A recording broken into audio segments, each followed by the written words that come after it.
태초에 하나님께서 인생들을 행복하게 살도록 지으셨다고 성경은 말씀합니다. 그리고 이 세상에 태어나는 사람치고 한 번밖에 못 사는 인생을 불행하게 살고 싶은 사람은 아무도 없습니다. 그럼에도 불구하고 이상한 것은 행복하게 사는 사람보다는 불행하게 산다고 느끼는 사람이 훨씬 더 많은 것 같습니다. 그 이유가 뭘까? 행복회로의 길이라고 하는 책을 쓴 네레 모어라고 하는 그 저자는 이렇게 표현했습니다. 우리에게 행복을 가져다 줄 줄 알았던 그 모든 것들이 기능을 발휘하지 못하기 때문이다. 우리에게 행복을 줄 줄 알고 간구하고 구했던 모든 것들이 그 기능을 상실해버렸기 때문이다. 돈 벌면 행복할 줄 알았습니다. 권력을 쥐면 행복할 줄 알았습니다. 결혼만 하면 저절로 행복할 줄 알았습니다. 남부럽지 않은 지위와 그럴듯한 사회적 신분을 갖추기만 하면 행복해질 줄도 알았습니다. 그런데 그렇지 않더라는 거죠. 이게 우리의 문제인 겁니다.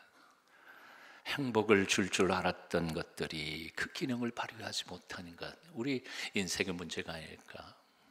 자, 그렇다면 도대체 행복은 어디에서 오는 걸까요? 행복은 어디에 있는 것일까요?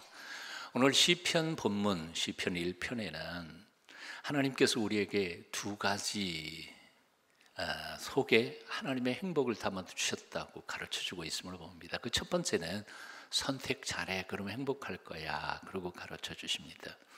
한번 따라해 보실래요? 행복은 선택에 있다. 네, 선택을 잘하는 데 행복이 있다는 겁니다.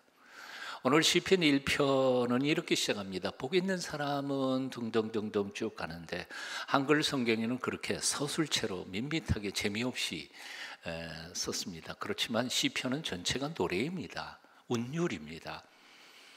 히브리어 성경에 보면 시편 1편은 그렇게 시작되지 않습니다. 복되도다, 그리고 감탄사로 시작합니다. 아슈레라는 말이 복이 또다 하는 겁니다. 하이쉬, 그 사람은, 그리고 그 사람에 대한 설명이 쭉 나옵니다. 사실은 누가복음 본문에도 마카리오이라고 헬라어로 써 있는데 그것도 그냥 우리 한글 성경처럼 그런 사람은 복이 있다 그런 게 아니에요. 가난한 사람은 복이 있도다 그런 게 아니에요.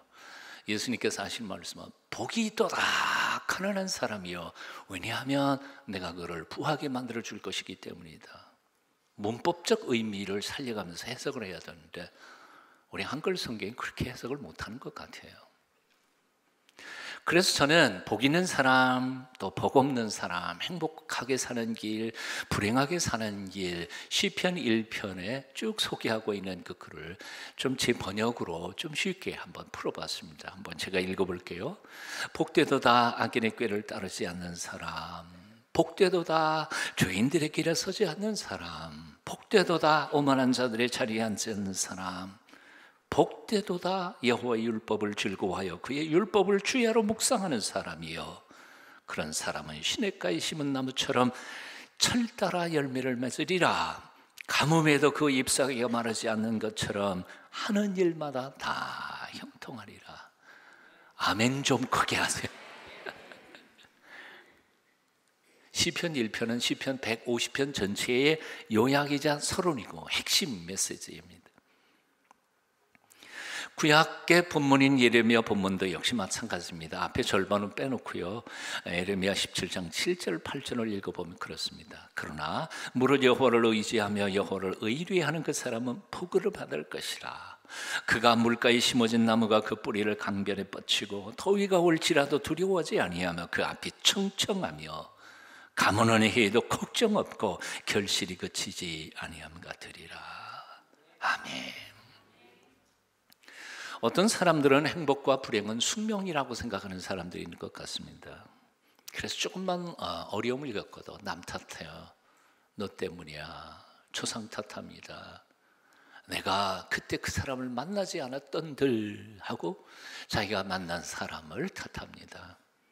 하지만 성경은요, 우리에게 우리의 미래는 뭐 그렇지 않은 부분도 좀 있습니다만 거의 우리 인생의 거의 대부분은 우리의 선택에 따라서 우리의 미래가 결정된다고 가르쳐주고 있습니다.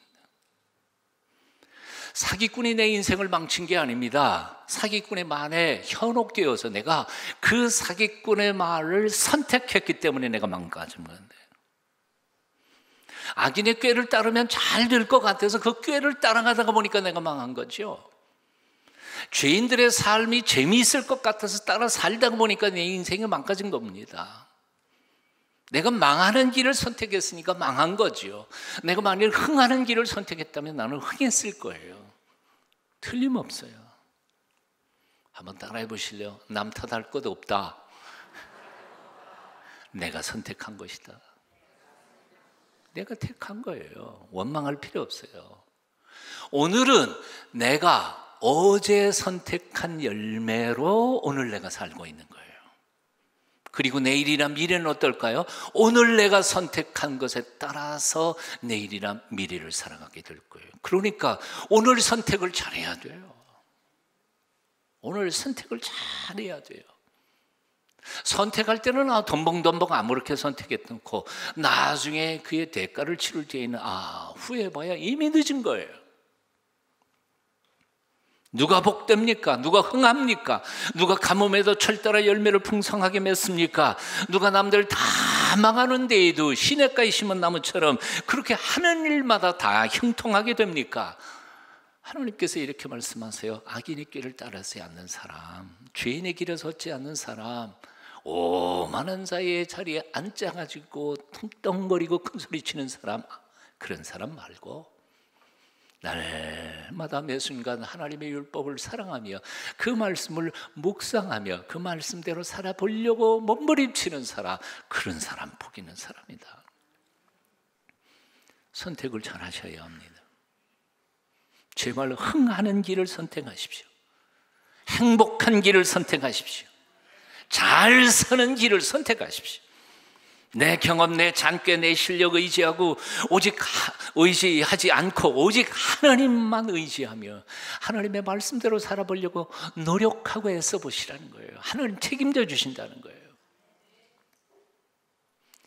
저는 청년 시절 그리고 더 어렸을 시절에는 교회 다니면서도 성경보다는 다른 책들을 더 많이 읽었던 것 같아요. 그중에 신앙에 정반대되는 책들을 너무 많이 읽었어요. 그중에 한 사람은 무신론적 실존주의에 대가했던 까뮤라고 하는 사람의 책, 니체, 하나님 없다, 하나님 죽었다 그런 사람들 아니에요. 까뮤의 책 중에 반항적 인간이라고 하는 책이 있습니다. 거기 책의 서론 부분에 보면 이런 말이 있어요. 나는 반항한다. 그러므로 나는 존재한다. 어디서 많이 들어본 폼이죠. 근데 이 말이 그렇게 나쁜 말은 아닙니다. 사실은 이 반항이라는 단어가 실제로 어떤 의미로 쓰여진 것이냐면 선택한 것에 선택하지 않은 것에 대해서 철저히 반항한다는 뜻입니다. 뜻은 이런 거예요. 길이 두 개 있어요. 그리고 내가 이 길을 선택했어요. 그러면 내가 선택하지 않은 그 길에 대해서는 내가 반항한다는 뜻입니다. 그는 굉장히 철저한 겁니다. 두 개 중에 이것을 선택해 놓고도 언제까지나 요거는 여기로 갔으면 어땠을까? 그리고 자꾸 미련을 두고 있는 사람은 절대로 이 길을 똑바로 못 간다는 거예요. 그래서 철저히 내가 선택하지 않은 그 반대편에 대해서는 매 순간 반항하면서 끊어버리면서 그리고 살아가야 철저히 똑바로 갈 수 있다는 거죠. 굉장히 의미 있는 말이 아닙니까? 양수지병이라는 말도 있습니다. 양쪽 손에 떡을 쥐고 있는 거예요. 세 번째 떡을 주면 여러분들 어떻게 받으실래요? 입으로. 욕심꾸러기지만 그런 뜻은 아니에요. 세 번째 떡을 받으려면 두 손 중에 하나의 떡을 내려놓아야 된다는 얘기예요. 포기해야 할 게 있어야 더 좋은 것을 받을 수 있다는 말이죠. 포기하지 않고 어떻게 더 좋은 것을 얻을 수 있어요? 버릴 건 버려야 돼요. 예수님께서 말씀하셨습니다. 너희는 재물과 하나님을 동시에 주인으로 섬길 수 없다. 둘 중에 하나는 놓아야 합니다. 선택해야 한다는 말입니다. 무엇을 버리고 무엇을 선택할 것인가? 나의 남은 삶을 무엇에다가 내 목숨을 걸고 올인하면서 살아갈 것인가 결단해야 한다는 거죠. 여호수아 24장에 보면 늙음하게 여호수아는 젊은 세대들에게 간곡히 부탁하고 있습니다. 여러분은 어떻게 하시겠습니까? 애굽 땅에서 우리를 구원하여 여기까지 기적으로 인도해 오신 하나님을 믿고 살겠습니까? 아니면 이 땅 원주민들이 믿는 미신인 바알과 아세라 목상을 섬기겠습니까? 이 땅에 세속화되어 믿음 팔아먹고 제멋대로 살아가시겠습니까? 아니면 오직 믿음으로 세상을 변화시키는 하나님의 백성으로 살겠습니까? 그러면서 그는 선포하고 고백합니다. 만일 여호와를 섬기는 것이 너희에게 좋지 않게 보이거든 너희 열조가 강 저편에서 섬기던 신이든지 혹 너희의 거하는 땅 아모리 사람이 신이든지 너희 섬길 자를 택하라. 오직 나와 내 집은 여호와를 섬기겠노라. 선택해야 된다는 거예요. 사실은 우리는 선택을 하지 않든 선택을 하든 간에 우리는 선택하면서 살아가고 있어요. 선택 안 하는 것도 선택하는 거예요. 아세요? 선택 안 하는 것도 이미 선택해서 그 길 가고 있는 거예요. 결단하셔야 돼요. 인생의 행복과 불행을 결정짓는 중요한 요소 중에 한 가지는 선택이요, 결단입니다. 믿음으로 살 것인지 아니면 눈에 보이는 대로 거기에 매여서 살 것인지 결단하셔야 합니다.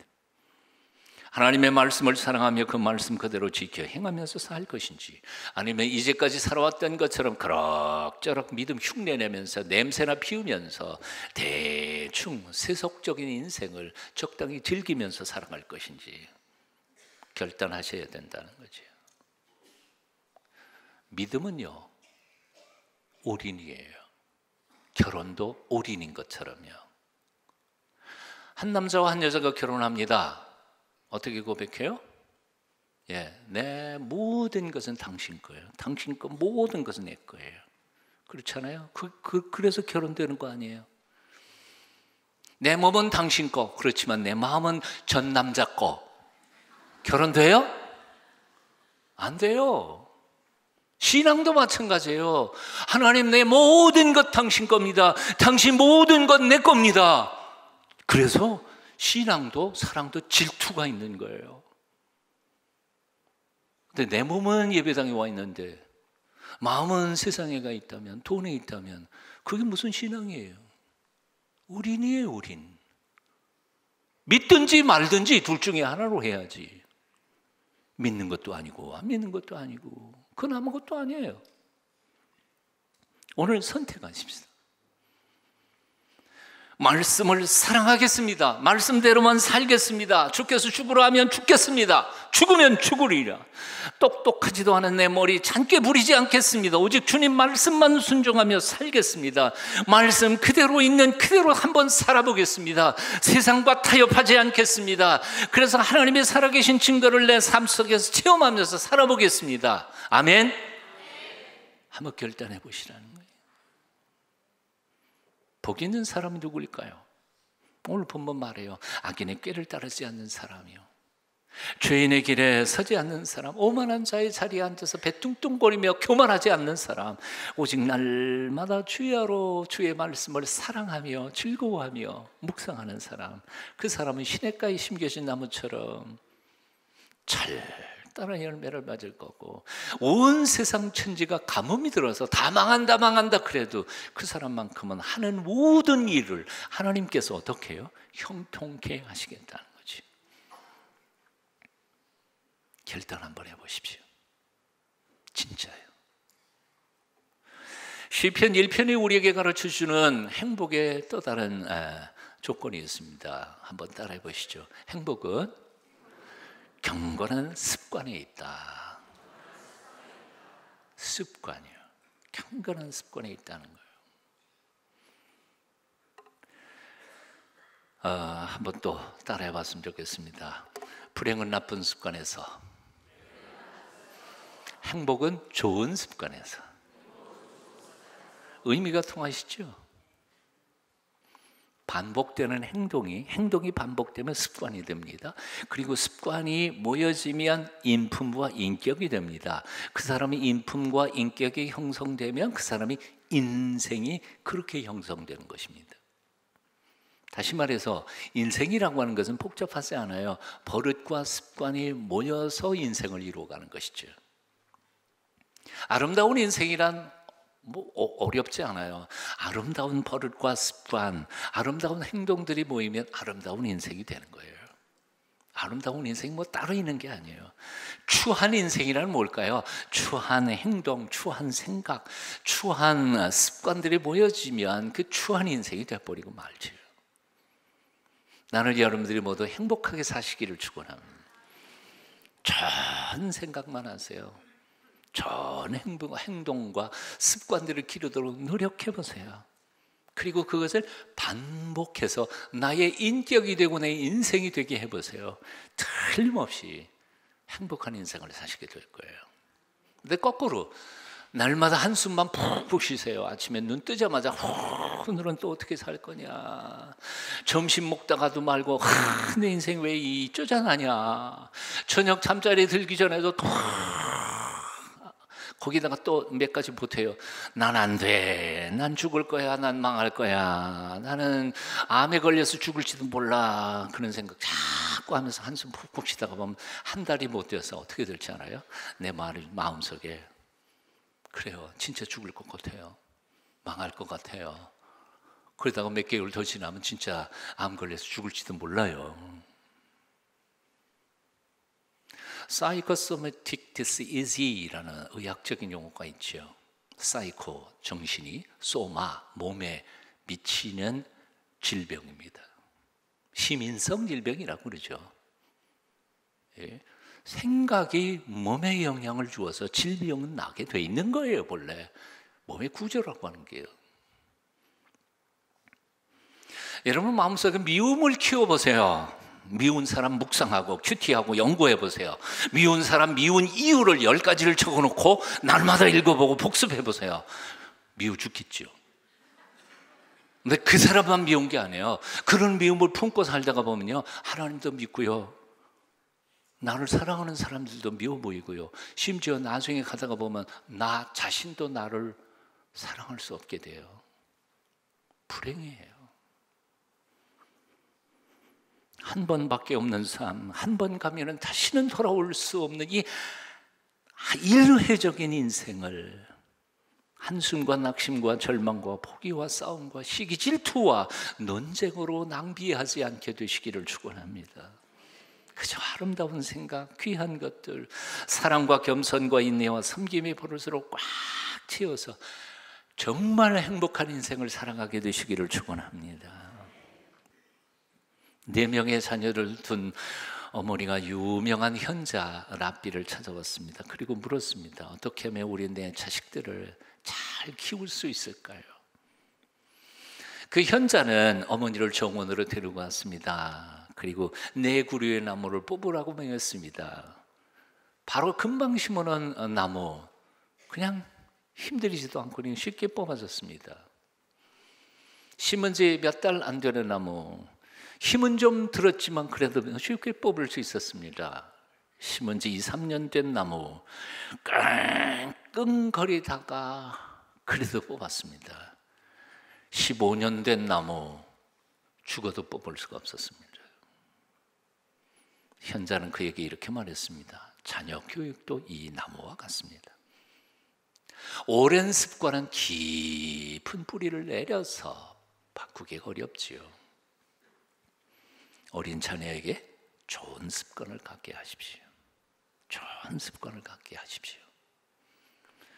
부모가 자녀에게 물려줄 수 있는 최고의 유산이 뭔지 아십니까? 돈이요? 아니요. 건강한 심성과 좋은 습관입니다. 사실은 이게 영국의 귀족들이 하던 얘기입니다. 재산 물려주려고 그러지 마라. 외국어 능력 한 서너 가지를 자유롭게 할 수 있는 외국어의 능력을 가르치고, 가물에 대한 긍지를 가지게 하고, 3번째 좋은 습관을 키우는 것이었어요. 돈이 아니에요. 영국의 귀족 집안에서 자식에게 물려줄 재산 목록에는 재산 목록이 없어요. 아무리 많은 재산을 물려주어도 낭비하는 습관을 가진 자녀는 오래가지 못해서 그 재산을 다 날려버리고 말 것입니다. 하지만 돈 한 푼 물려주지 않아도 절약하고 아껴 쓰는 습관을 가진 자식을 만들면 그는 스스로 부자가 될 것입니다. 성공을 물려주려고 하지 마십시오. 성공하는 습관을 물려주십시오. 행복을 물려주려고 하지 마십시오. 그럴 수도 없겠거니와 행복하게 사는 습관을 물려주도록 노력하십시오. 사실 우리가 성공이나 행복을 물려줄 수 없는 이유가 있어요. 그 이유는 뭔고 하니 이것은 우리의 성공이지 그 아이들의 성공이 아니니까요. 이것은 우리의 행복이지 그 아이들의 행복이 아니에요. 그 아이들의 성공과 행복은 그 아이들이 만들어 가야 돼요. 그래야 정말 성공인 거지. 부모의 성공을 물려받은 자녀들이 성공할 것 같아요? 아니에요. 태어날 때부터 부자인 아이는 그거 쓰는 줄만 알았지 낭비하고 인생을 그 돈 때문에 망해버려요.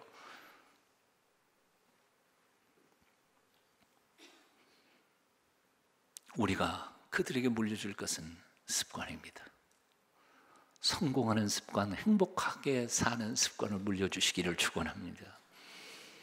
성경을 보니까 어떤 이들은 모이기를 패하는 나쁜 버릇을 가지고 있었다고 지적을 받습니다. 히브리서 10장 25절 모이기를 패하는 어떤 이들의 습관과 같이 하지 말고 심지어는 하나님에게 불순종하는 습관을 가진 사람들도 있었습니다. 에레미야 22장 21절 내가 어려서부터 내 목소리를 청종하지 아니함이 내 습관이라. 이런 사람들이 어떻게 하나님의 주시는 행복과 축복을 받아 누릴 수 있겠습니까? 요즘에 한국 땅에 가난한 교인들이 참 많다 그러죠. 예, 교회 안 나가지만 나 하나님 믿어. 그리고 나 신앙생활 똑바로 할 거야. 교회다운 교회가 내 눈에 아무 데도 없어. 그래서 뭐 안 나가. 그래서 가난 안 나가. 예, 거꾸로 해서 가난. 말은 참 멋있어요. 근데 맞아요. 나는 그들에게 이렇게 말하고 싶어요. 오케이. 여러분들이 말하는 것처럼 정말 마음에 드는 교회 별로 없어. 찾기도 힘들어. 하지만 만일 5년 안 나가고 10년 안 나가면 지금 가지고 있는 그 소중한 믿음이 과연 어디로 갈까? 10년 뒤에도 그런 믿음을 가지고 있을까? 의심스럽죠. 참 걱정이 돼요. 혹은 300만이라 혹은 600만이라 하는 가난한 교인들 참 걱정이 돼요. 오늘 일천적으로 우리 목사 장로들이 잘못해서 한국 교회가 이 모양 이 꼴이 된 게 너무 미안하고 죄송하지만 그러나 그럼에도 불구하고 마음에 안 들어도요 100% 완전하지 않은 교회라 할지라도 그래도 안 나가는 것보다 나가는 게 훨씬 나으니까요. 예수님은 아무리 바빠도 늘 새벽기도 하시던 좋은 습관을 가지고 계셨습니다. 새벽 오히려 미명에 예수께서 일어나 나가 한적한 곳으로 가서 거기서 기도하시더니 심지어는 새벽기도만 아니라 산기도 그리고 철야기도도 하셨습니다. 누가복음 22장 39절입니다. 예수께서 나아가서 습관을 쫓아 감람산에 가시매 제자들도 쫓았더니 그곳에 이르러 저에게 이르시되 시험에 들지 않기를 기도하라 하시고. 예수님이 누구입니까? 하나님이시죠. 하나님이신데도 불구하고 연약한 인간의 몸을 입고 이 땅에 내려오셨을 때에는 기도하는 습관, 경건한 습관이 없이는 아버지께서 맡겨주신 사명을 감당할 수 없으셨다는 거예요. 예수님도 새벽을 깨우고 산에 올라가서 기도하시고 철야를 밤을 새우면서 기도하셨다면 저와 여러분처럼 이렇게 미약하고 허약한 존재들이 하나님 앞에 이렇게 경건한 습관이 없이 어떻게 이 세상 악한 물결을 이겨낼 수 있겠습니까?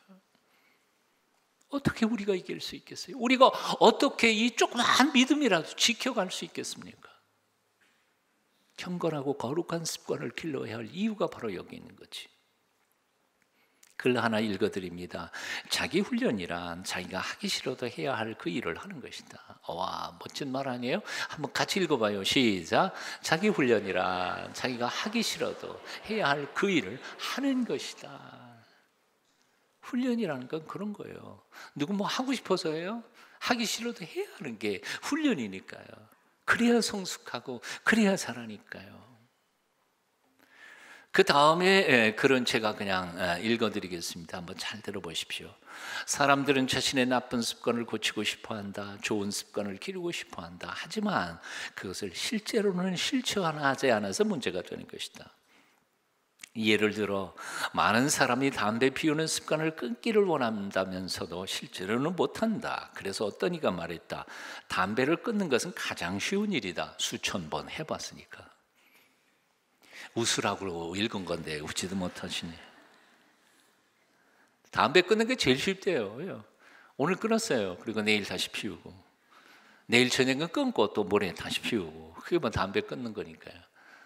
어떤 분은 그렇게 얘기하더라고요. 담배는 끊는 게 아니다.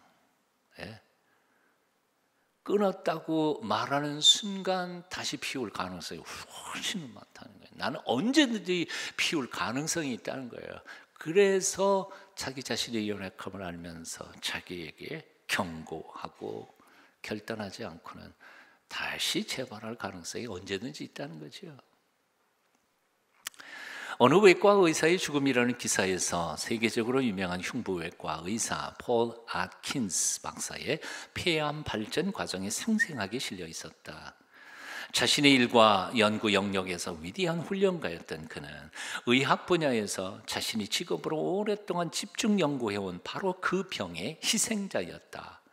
그가 죽기 전에 어떤 친구에게 말했다. 내 평생에 단 한 가지 후회하는 것은 20년 전에 담배를 끊지 않은 것일세. 뭔 얘기인지 이해가 되세요?